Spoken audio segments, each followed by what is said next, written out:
1 year ago, in his annual budget address, New Jersey Governor Chris Christie explained why he was agreeing to expand Medicaid under the Affordable Care Act. Expanding Medicaid will ensure New Jersey taxpayers that they will see their dollars maximized.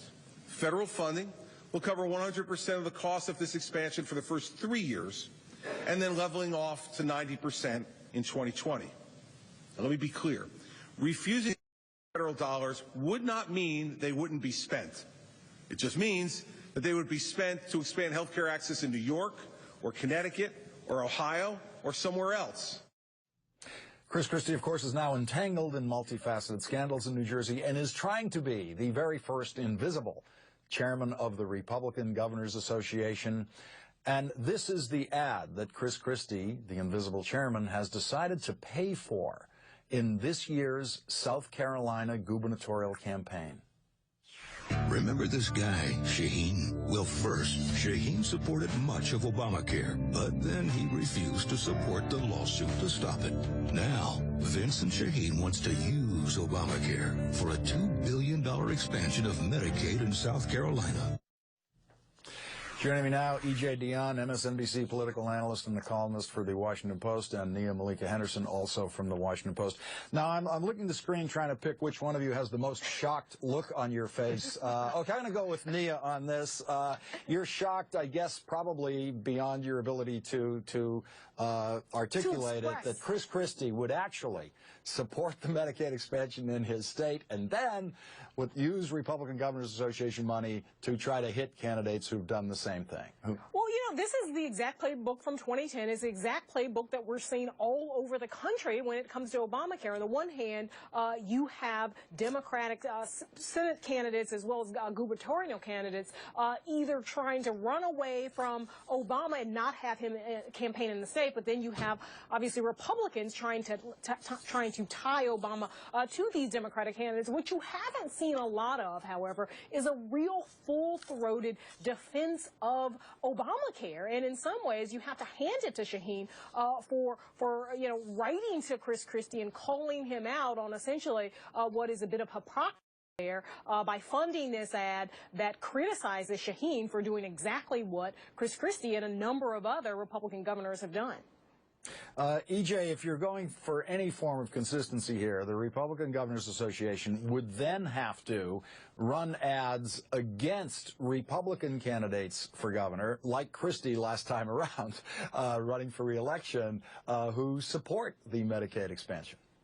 I think there are 8 of them, counting Christie, who have taken the Medicaid expansion, including John Kasich, who actually fought Republicans in the legislature to do it, and governors in a number of other states. Shaheen really wrote a wonderful letter calling Christie's bluff. How many jobs has New Jersey lost as a result of your decision to accept your Medicaid dollars, he asked. How many businesses have been harmed by your choice, and so on. I mean, it was really a great way to call his bluff. There used to be a time in our country when you could say one thing in one part of the country and a different thing elsewhere.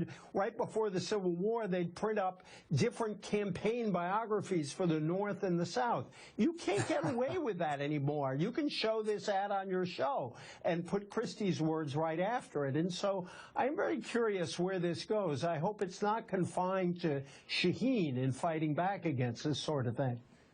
Let's listen to what President Obama said last week about this. You've got Republican governors here. I won't name them in front of the press because I don't want to get you all in trouble, who've chosen to cover more people through new options under Medicaid. And as a result, millions of people are going to get help. States that don't expand Medicaid are going to be leaving up to 5.4 million Americans uninsured. And that doesn't have to happen. Work with us to get this done.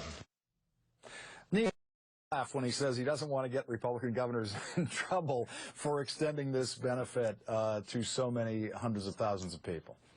That's right. And if you look at in South Carolina specifically, about 500,000 uninsured adults would be covered under a Medicaid expansion if Governor Nikki Haley decided to do that. But she has said quite pointedly that it's something she would never, ever, ever want to do. And Shaheen has come out and said, listen, we're leaving this money on the table. And there was a study out of the University of South Carolina that said if they expanded Medicaid, this would mean revenues of something like $11 billion into the state's coffer out into 2020, and also about 40,000 jobs. So he's pointing to that. This will be an interesting race.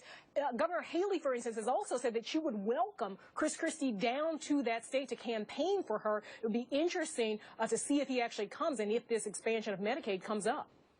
We have a new report tonight from the New Jersey Scandal Desk involving Bill Stepien, who is, of course, Christie's former campaign manager and advisor, who was forced to remove himself from the Christie team.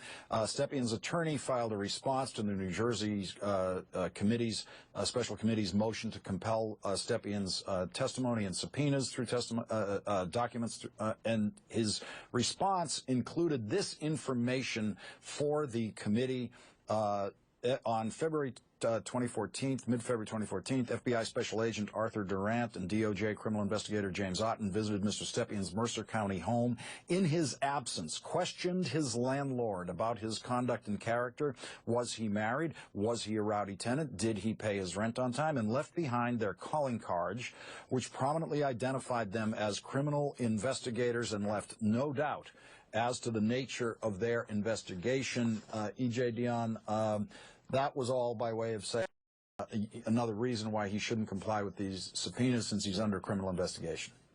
Yeah, and I think what you're seeing there is one of the difficulties that legislative committee is going to have is there are a lot of people who just don't want to testify, and I think they're going to try to play the investigation by the U.S. attorney off against the legislative inquiry. Obviously everybody has a right not to incriminate themselves, but it could be a good way for witnesses who don't want to expand our knowledge on this thing to kind of play the thing out so that they don't have to testify anytime soon. But it is interesting that the agents visited his house. Yeah, the worst way you can have your political scandal news of the day tamped down is by having the FBI going around to your former associates' homes. It's one way of doing it, but it is the worst way. E.J. Dion and Nia Malika Henderson, thank you both for joining me tonight. Good to be with you. Lawrence.